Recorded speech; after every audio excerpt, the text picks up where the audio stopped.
क्या आत्मज्ञान की खोज एक स्वार्थी खोज नहीं है? ओशो कहते हैं, हाँ, यह है, और सबसे स्वार्थी। ऐसा कुछ भी नहीं है। यह अतुलनीय रूप से स्वार्थी है और व्यक्ति को स्वार्थी होना पड़ेगा। होने का कोई दूसरा रास्ता नहीं है। वे सभी शिक्षाएं जो तुम्हें स्वार्थी ना बनने के लिए कहती रहती हैं, उनसे कोई मदद नहीं मिली है, बल्कि उन्होंने तुम्हारे अस्तित्व को विचलित कर दिया है। उन्होंने तुम्हें अप्राकृतिक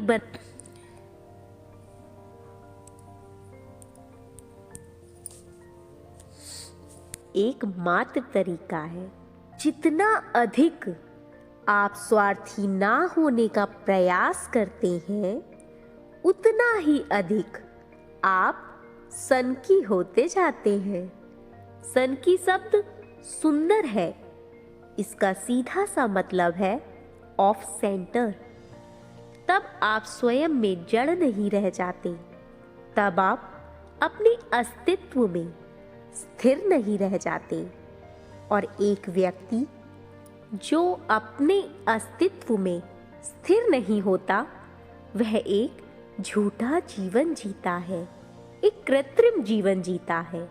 उनका पूरा जीवन हकीकत से ज्यादा एक सपने जैसा है और गहराई से आप इसमें मदद नहीं कर सकते। गहराई से आप स्वार्थी बने रहते हैं। अधिक से अधिक तुम पाखंडी बन जाते हो। आप निस्वार्थ होने का प्रयास करते हैं, लेकिन यह असंभव है। निस्वार्थ होने के प्रयास में आप भी स्वार्थी ही रहेंगे, तो आप एक द्वंद्व पैदा करते हैं। और जो कुछ भी आप सतह पर कहते हैं, गहराई से आप उसे नकारते रहते हैं। और आप इसे अच्छी तरह से जानते भी हैं, क्योंकि आप खुद को धोखा कैसे दे सकते हैं? सतह की एक बात है, गहराई ठीक इसके विपरीत प्रसारित होती रहती है।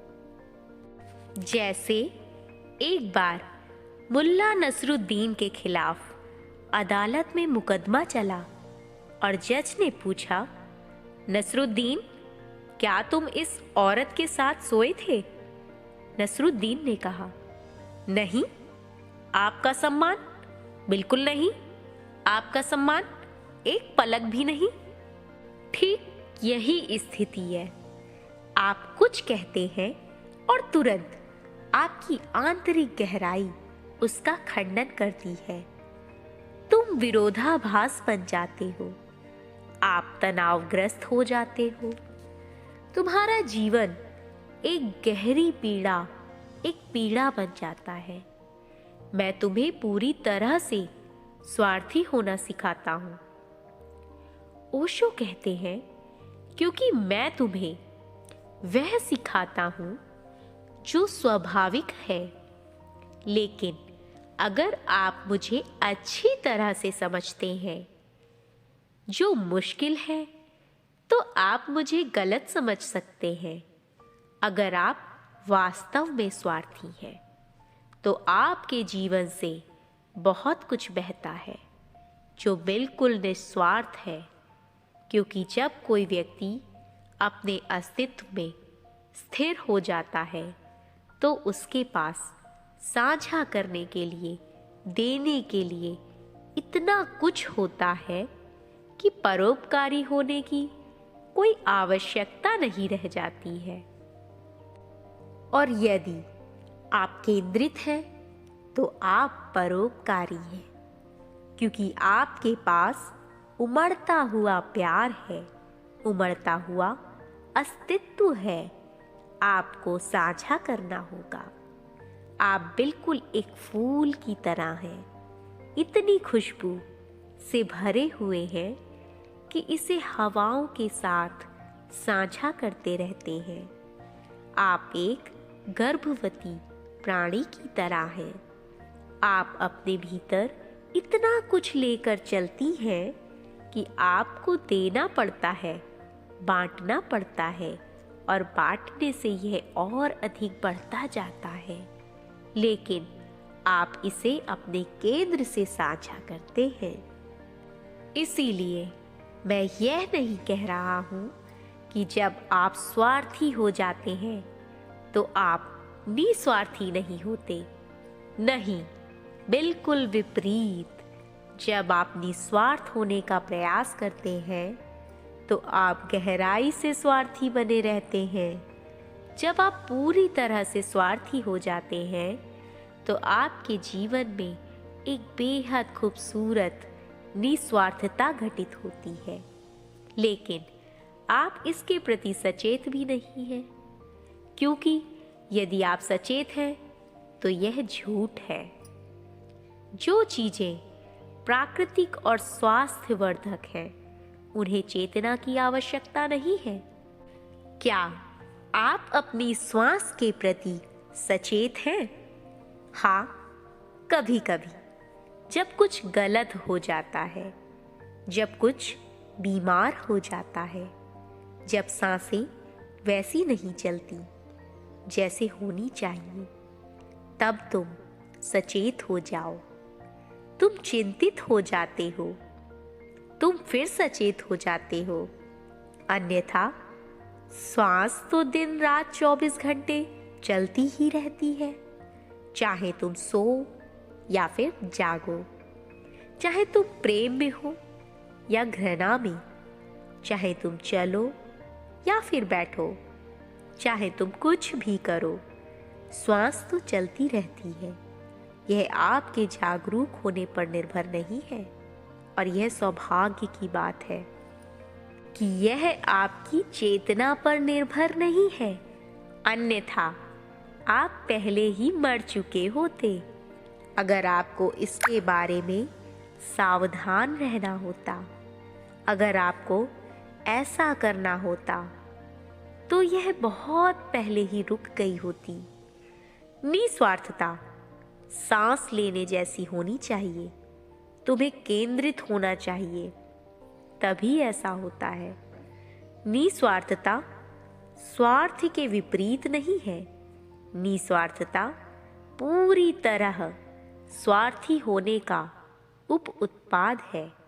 यही तो मैं तुम्हें सिखाता हूँ, और सभी चर्च और सभी धर्म और सभी पुजारी या फिर उपदेशक, वे तुम्हें ठीक इसके विपरीत शिक्षा दे रहे हैं।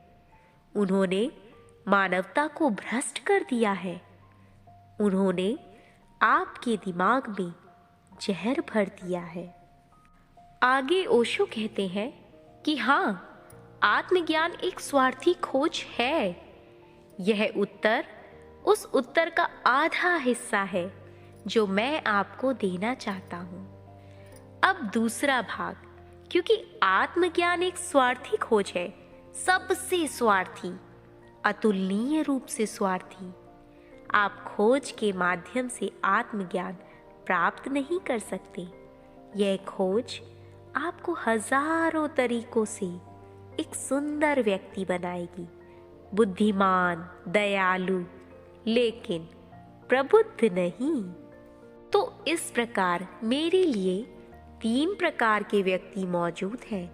एक तथाकथित, एक धार्मिक व्यक्ति, नैतिक, शुद्धतावादी, तथाकथित अच्छा, जो निस्वार्थ होने की कोशिश करता रहता है और स्वार्थी बना रहता है।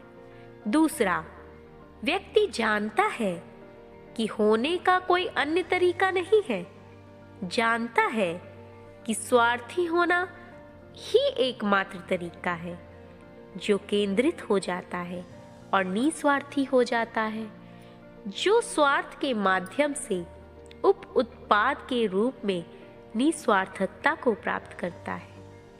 वह प्राप्त करने के लिए कोई प्रयास नहीं करता है यह। और तीसरा व्यक्ति, जो ना तो स्वार्थी है और ना ही निस्वार्थी, वह प्रबुद्ध व्यक्ति है, जो द्वंद्व से परे चला जाता है जो स्वयं से भी परे चला जाता है। स्वयं में छिपा है स्व, तुम्हारे पीछे छुपा है शून्यता। शून्यता जिसे बुद्ध ने शून्यता कहा है, पूर्ण शून्यता। तो उत्तर का दूसरा भाग आप खोज के माध्यम से आत्मज्ञान प्राप्त नहीं कर सकते। वहां सारी खोज विफल हो जाती है, क्योंकि जब तक खोजने वाला खो नहीं जाता, आत्मज्ञान संभव नहीं है। और यदि खोज है तो खोजकर्ता कैसे खो सकता है? यदि स्वयं है तो साधक कैसे खो सकता है? Hey guys, please like and share and also subscribe if you are new on the channel.